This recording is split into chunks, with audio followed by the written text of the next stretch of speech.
...10:30 después de escuchar unos consejos en Radio 4G Vigo, ya sabes que estamos en Qué Jungla y le damos la bienvenida a Manuel Suárez, que es el asesor y gerente en Endin Asesores. Muy buenos días. Bueno, Manuel, Endin Asesores es una empresa internacional con sedes en Barcelona y en Vigo y que trabajáis, por lo que yo sé, como especialistas en franquicias.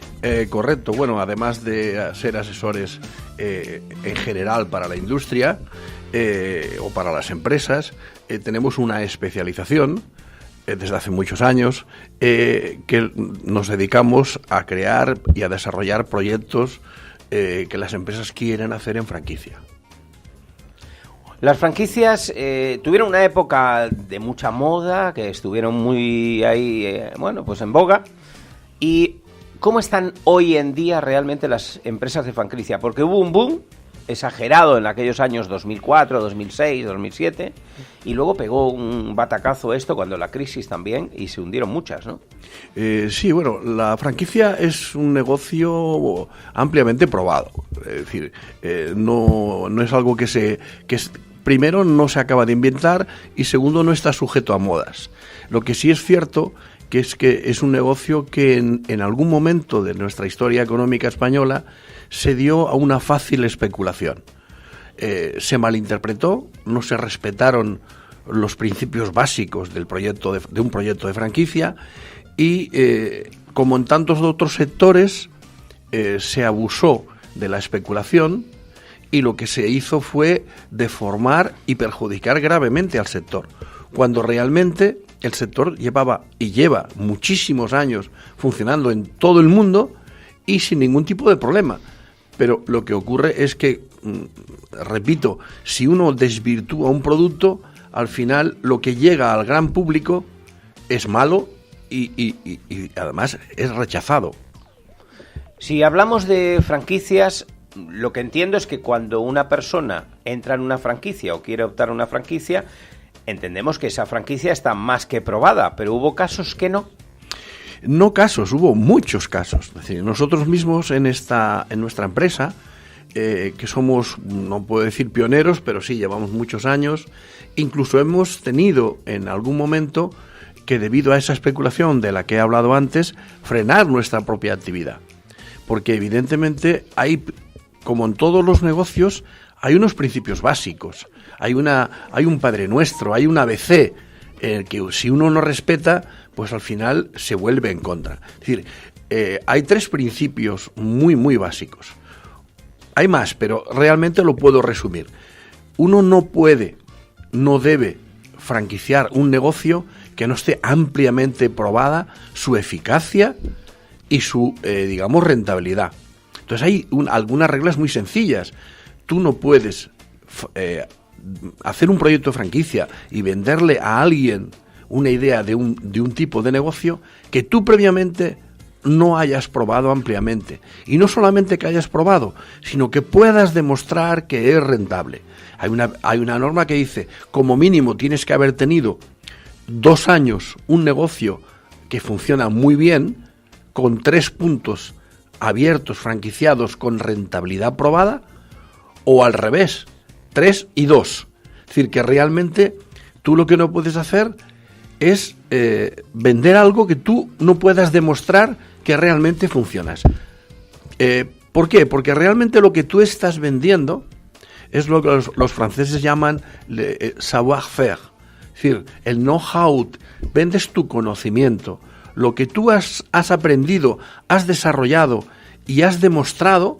Si alguien no quiere pasar ese aprendizaje, esas inversiones, pues lo que hace es que se adhiere a tu proyecto, tú le cedes las fórmulas, entre comillas, mágicas para que también gane dinero, y a cambio tiene que pagar por usar o por disfrutar de toda tu experiencia, de tu know-how y de un negocio que ya está ampliamente experimentado. Acabo. ¿Dónde está el inicio o el principio de la especulación?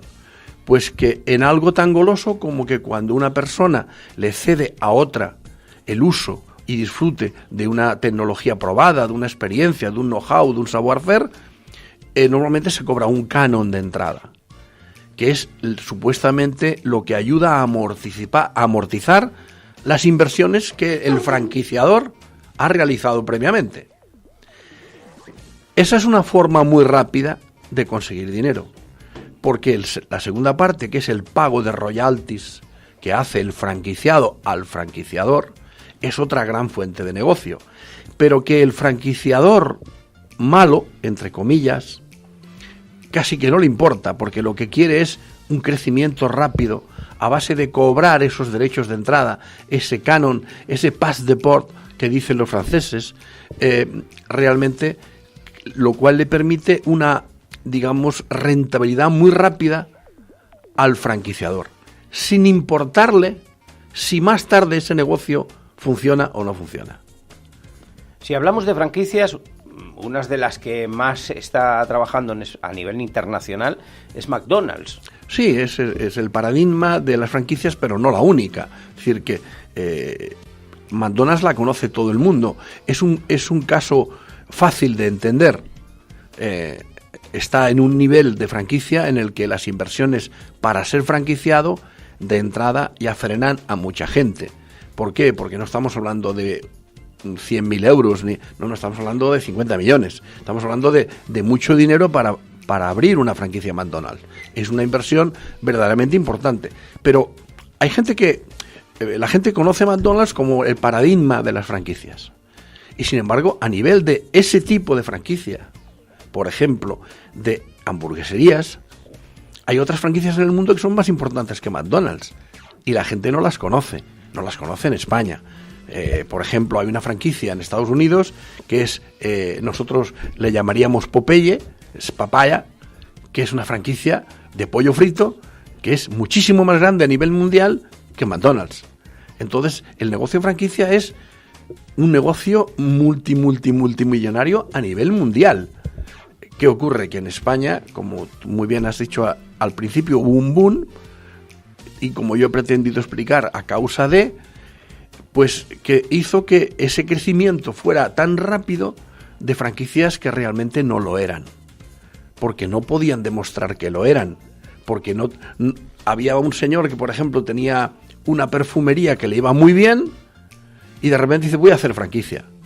Acudía a un consultor, el consultor le hacía un proyecto de franquicia que él ni se miraba y empezaba a franquiciar.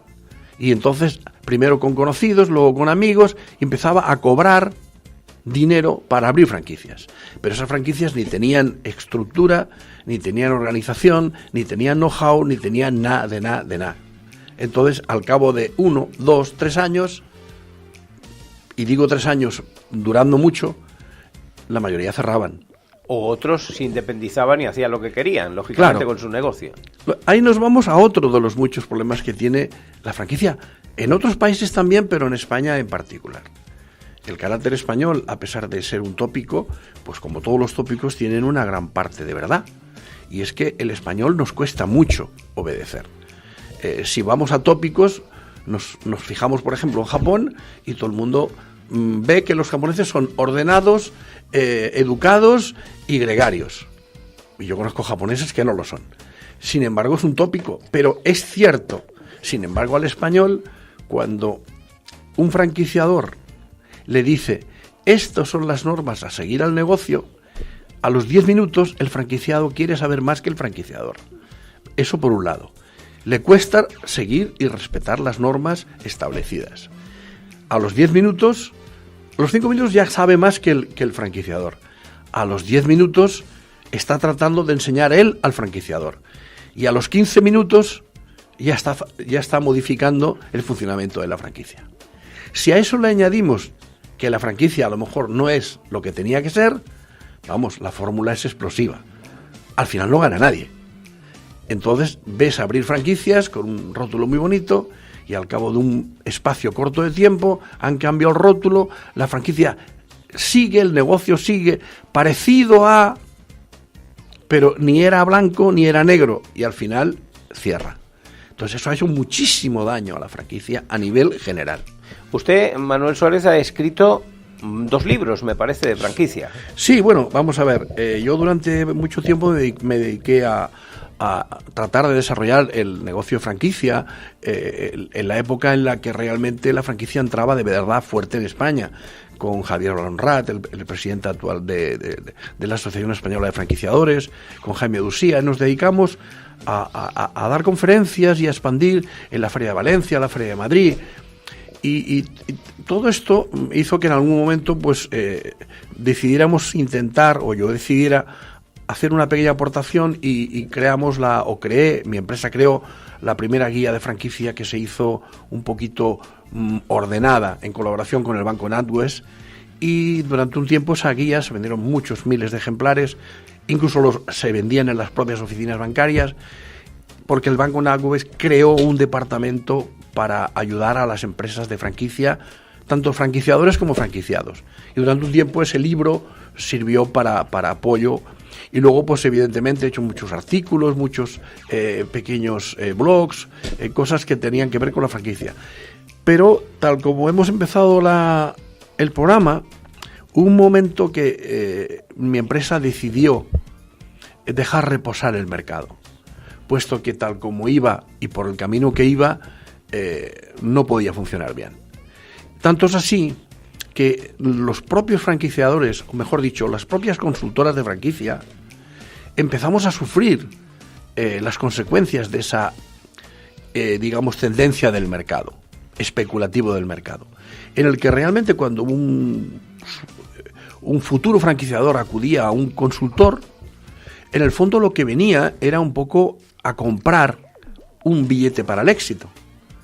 Y claro, los consultores, mea culpa, pues muchas veces hacíamos proyectos por encargo para empresas que no eran verdaderamente franquicia, con la excusa de que realmente el compositor por encargo hace una partitura para que luego el músico la interprete, y tú no eres responsable si el músico no es músico y la interpreta mal. Pero esa era una excusa para pobres, una mala excusa, porque los consultores nos teníamos que oponer a desarrollar proyectos que realmente nadie mejor que nosotros sabíamos que eso no podía funcionar. Entonces, yo personalmente, mi empresa tomó una decisión, porque había un momento que tuve 20 proyectos en marcha y ninguno era bueno. Me daban pingües beneficios, pero al final, cuando los proyectos no iban adelante, el especulador de turno creía que cuando había pagado los honorarios del consultor tenía el billete asegurado para triunfar y ganar mucho dinero. Y ustedes le decían que eso no funcionaría. Y eso nosotros le decíamos, pero también nos decían que eso no era asunto nuestro. Usted es un arquitecto, usted hace un proyecto. Y al que le tiene que gustar es a mí, nada más. Y hasta yo le pago a usted, y si yo luego en vez de cemento pongo arena, eso no es un problema suyo. Yo le pago sus honorarios. Pero eso también fue posible porque hubo un momento en que la Asociación Española de Franquiciadores tampoco estaba realmente ni creada ni oficializada. Hoy en día, si uno quiere ser un franquiciador, tiene que hacer un proyecto en un consultor, tiene que llevar ese proyecto a la Asociación Española de Franquiciadores, y la Asociación Española de Franquiciadores le tiene que poner un sello de homologación de que usted realmente ese proyecto primero lo ha hecho siguiendo unos principios adecuados, que son los que hace el consultor, y luego que usted se compromete a respetar ese proyecto. Si usted va a hacer un proyecto que no tiene ese sello, en Inglaterra, por ejemplo, no es posible.